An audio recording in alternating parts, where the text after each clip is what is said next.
wanted to make a little video, a little tribute to Shadow. Shadow Man. Pinhead. So my ex-husband, when we were married, called Shadow Pinhead because he had a great big body and a little head. And in more recent times, I called him Bubby a lot. Affectionately, I just started calling him Bubby.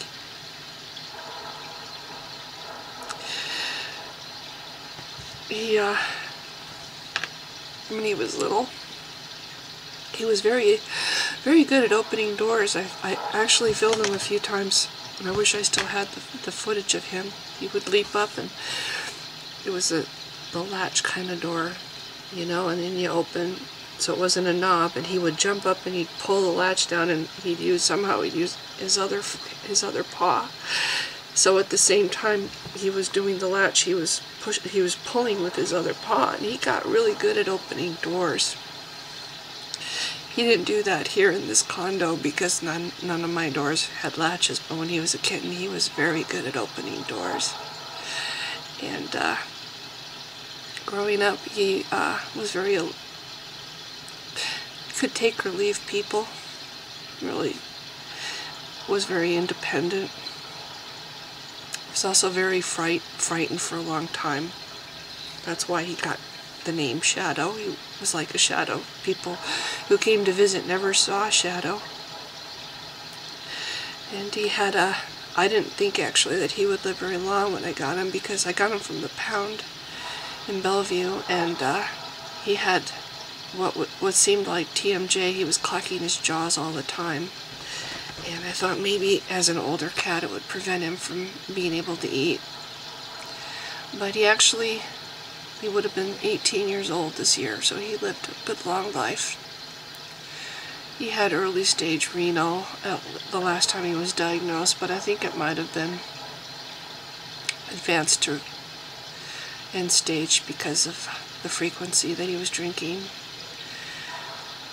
I remember I used to sleep with him all the time. He was the one that always wanted to sleep with me, and after I left Mark, not before, because before cats weren't allowed on the bed, but after, he was my constant companion at night. Before I got Savannah and Trixa, and then after I got them, Shadow didn't hang out upstairs anymore. He was downstairs most of the time, but before I got the two girls, Shadow would sleep with me, and he would sprawl over my arm, and he'd take his arms, and he would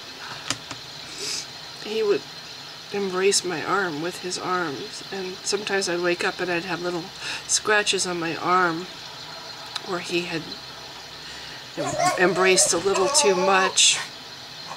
But he also loved to rub his face.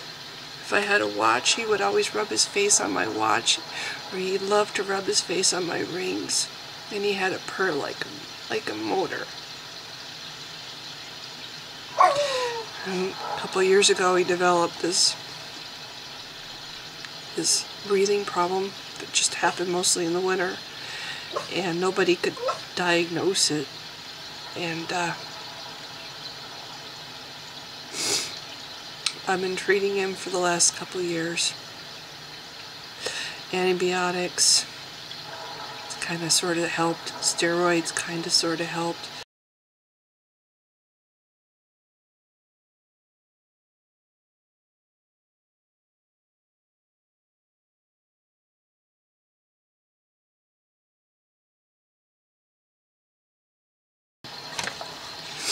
Toward the end, I started giving him subcutaneous fluids.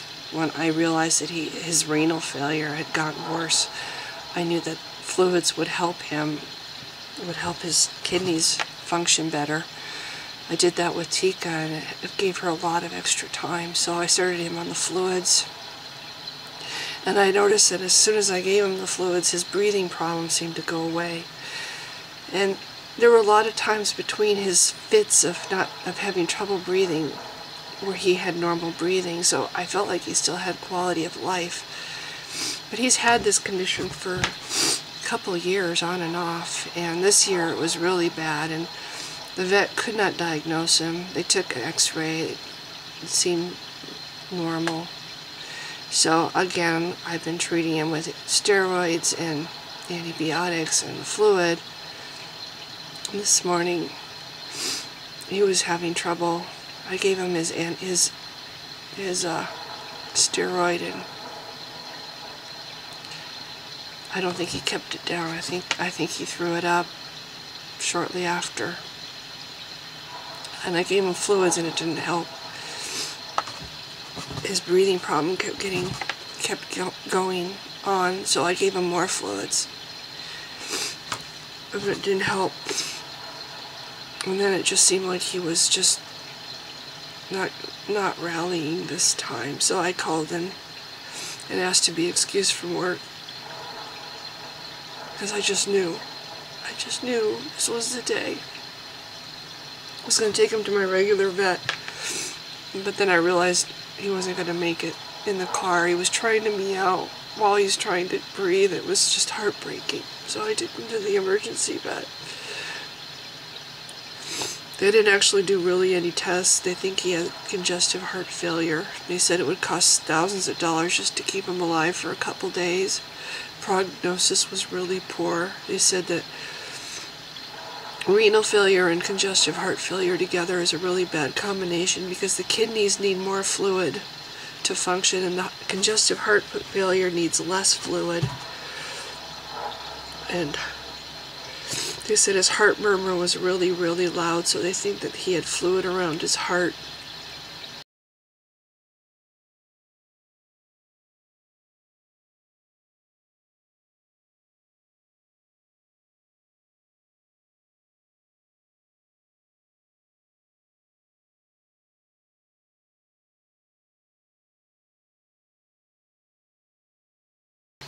He would have been 18 in June. What's funny is a couple days ago it was sunny, and I didn't want to let him be outside because I thought maybe what he has is bronchitis or pneumonia or something, and I've been keeping my house really, really warm for him, and I didn't want him to go outside because I didn't think it was a good idea. But something made me open the door. So it was sunny. There was sunshine on the porch. And I had the thought this might be his last chance to sit in the sunshine, because I knew this was coming. I hoped that he might make it until summer and have one more summer to wander around outside, because when Tika was alive, she was declawed and none of the cats got to be outside except on leashes. The last 4 summers after Tika passed, I was letting Shadow and Toby outside, and I was hoping he might make it to one more summer, one more time to be outside and get to feel like a real cat outside. But he didn't make it.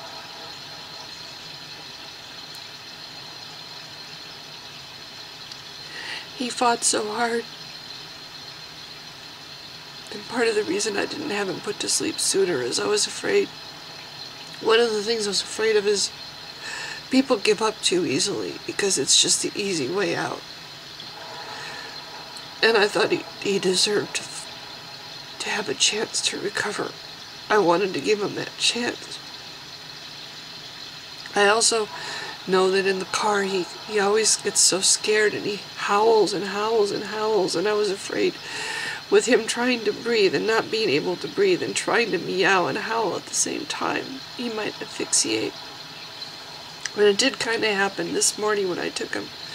He was in the car and he was trying to meow and he was trying to breathe at the same time, and it was so hard.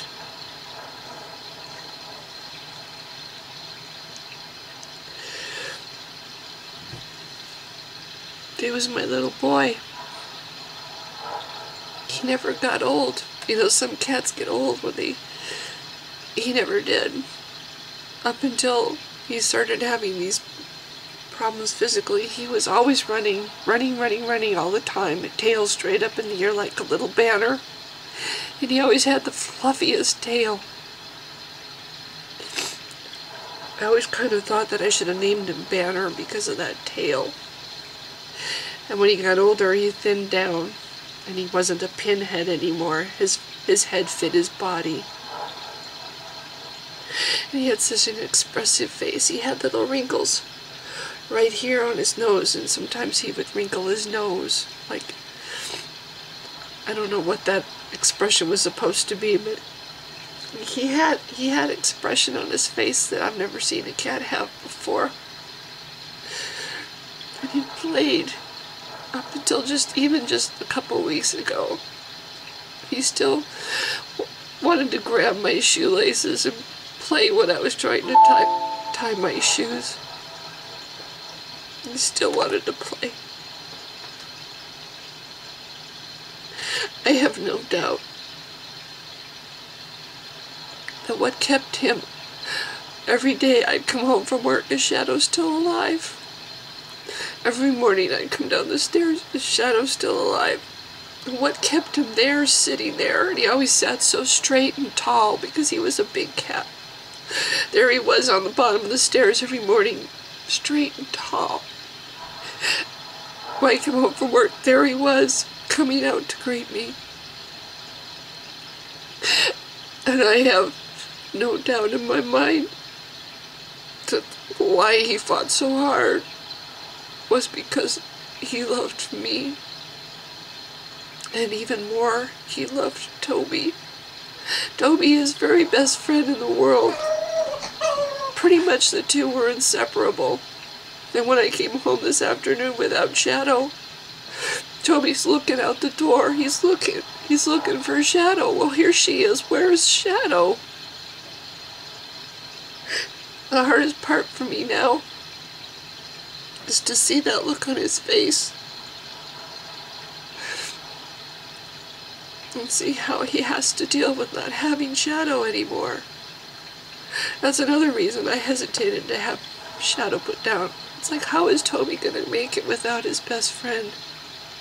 When Toby was little, I brought him home as a little tiny kitten. He used to fling himself on Shadow. Shadow was like 2 years old when I got Toby. He would fling himself on Shadow and ride his back.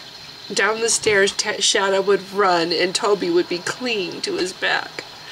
And they've been inseparable their whole lives.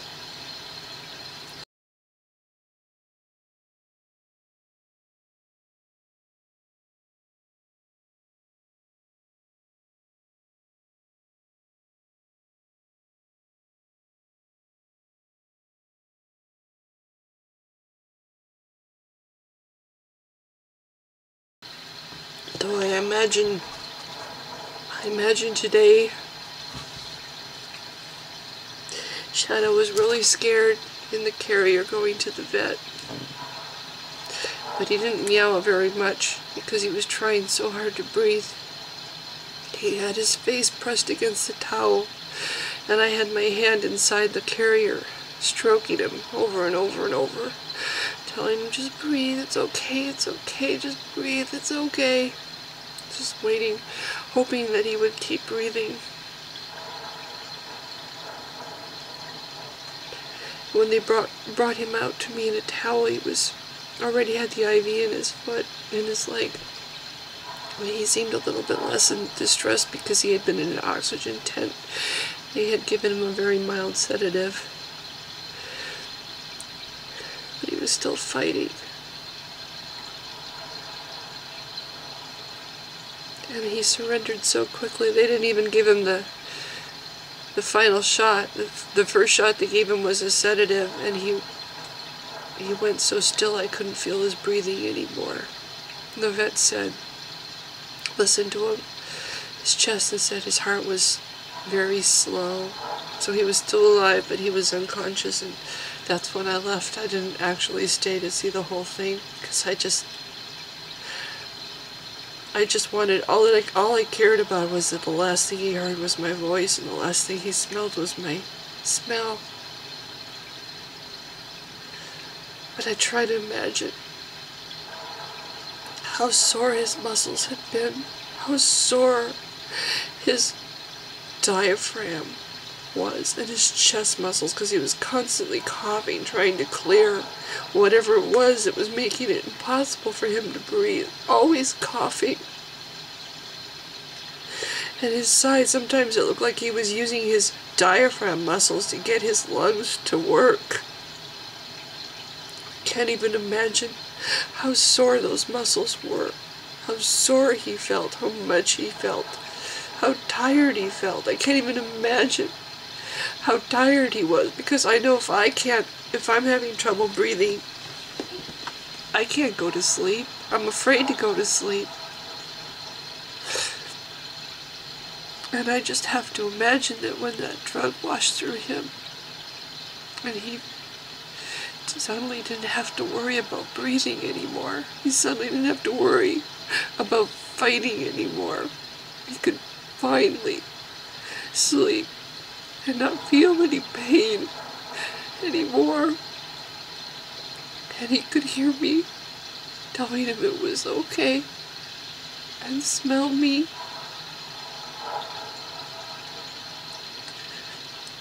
I just have to believe in that last moment he felt peace.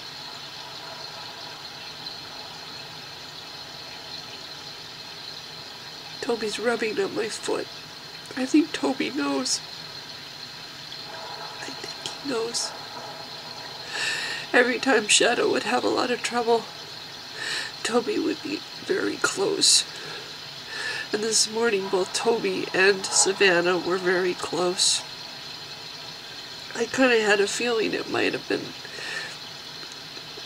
the end. And I took a short clip.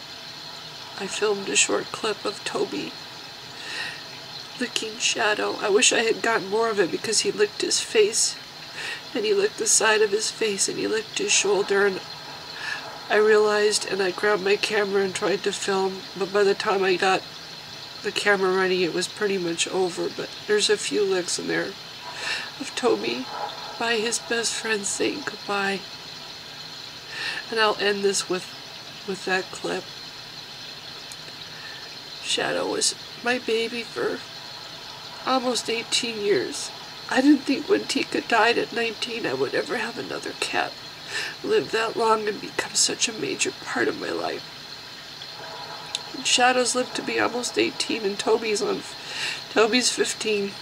I have to believe that I must be doing something right with my animals. And I am going to miss him so. Anyway, I just wanted to put a tribute out for Shadow. If you've been watching, thanks. Bye.